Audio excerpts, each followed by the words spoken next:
Salut à tous, c'est Max, bienvenue sur Mon Sport. Aujourd'hui on parle de RTH, Return to Home. Je veux vous voir ricaner au fond là-bas. Ceux qui se disent RTH, de toute façon il n'y a rien à dire là-dessus. Eh bien si, je pense que vous allez tous apprendre quelques petites choses. Alors on y va, on parle de RTH et on parle de comment j'ai crashé mon drone il y a 2 jours en faisant un RTH. C'est parti. Alors le RTH, Return to Home, pour ceux qui ne savent pas du tout, c'est une fonction qui permet à un drone de revenir se poser à l'endroit d'où il a décollé, en cas de souci, de perte de signal avec la radiocommande. Voilà.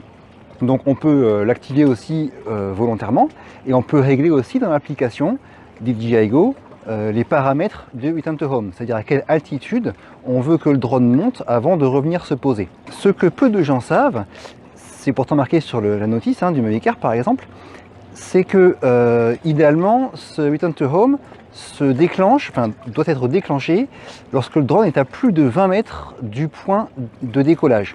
Donc dans ce cas-là, s'il est à plus de 20 mètres du point de décollage, eh bien le drone va d'abord monter à l'altitude qu'on a définie dans l'application. Donc moi en l'occurrence j'ai mis 30 mètres, il va monter et il est censé après revenir à son point de départ. Si le drone est à moins de 20 mètres du point de décollage et qu'un RTH se déclenche, il y a deux possibilités. Soit il est entre 5 et 15 mètres du point de décollage.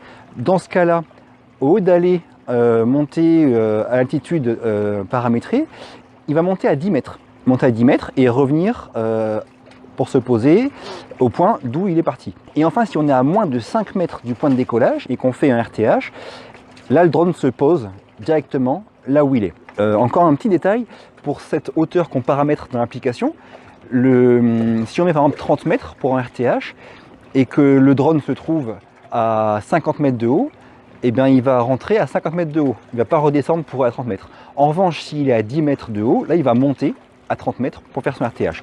Ça c'est un peu la base, d'accord? Donc ce qui est important, c'est que si on est à moins de 20 mètres du point de décollage, le drone ne montera pas aussi haut que ce qu'on aura pu paramétrer. Il va monter soit à 10 mètres si on est entre 5 et 20 mètres du point de décollage, soit il va se poser directement si il est à moins de 5 mètres du point d'où il est parti. Ça c'est la base du Return to Home.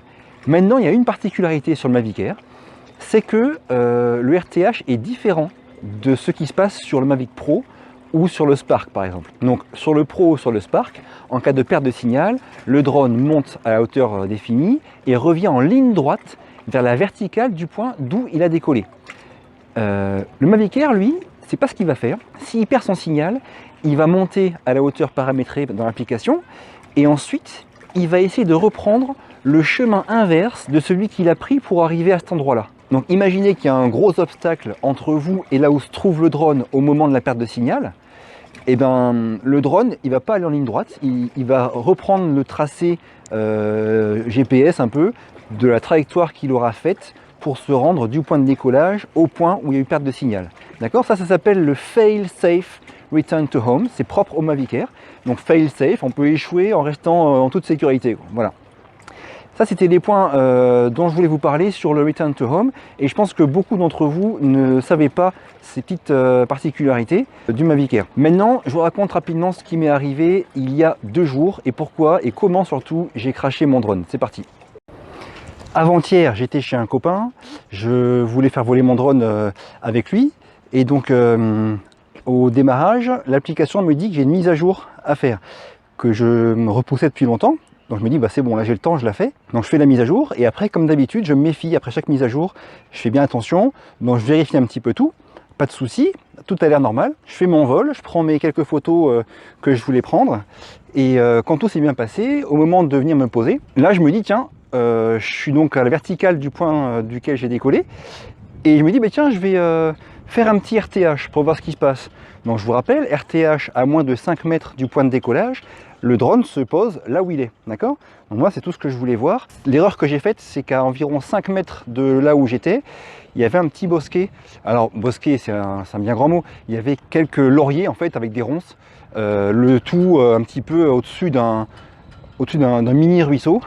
Et c'est pas une forêt, mais bon voilà. En tout cas, j'étais vraiment trop près de ces arbres, ces arbustes, pour tenter ce que j'ai fait en toute sécurité. Et bizarrement, quand j'ai appuyé sur RTH, au lieu de se poser tout simplement, ou au pire de monter à 10 mètres ou à 30 mètres, le drone, qu'est-ce qu'il a fait? Il est tout droit dans les arbres. Il avait le choix, hein, il pouvait n'importe où, il n'y avait pas d'arbres. Il est tout droit dans les lauriers et les ronces. Donc là, forcément, petit moment de panique à bord. Donc je prends la télécommande, je tente d'arrêter le RTH, donc je fais la croix, il me demande de valider, et au moment de valider, là trop tard, le drone se prend les arbres, et il disparaît dans ces lauriers au-dessus de ce ruisseau. Bon voilà, là, je me dis c'est bon, c'est fait, ton drone il est planté, terminé, fin d'alerte. Je passe un petit bout de temps à essayer de le chercher et de le récupérer dans ce petit bazar de branches et de feuilles, et finalement je le vois, il est suspendu à une ronce, à laquelle il s'est accroché, juste au-dessus du fameux petit ruisseau. Donc coup de chance, il n'est pas mouillé.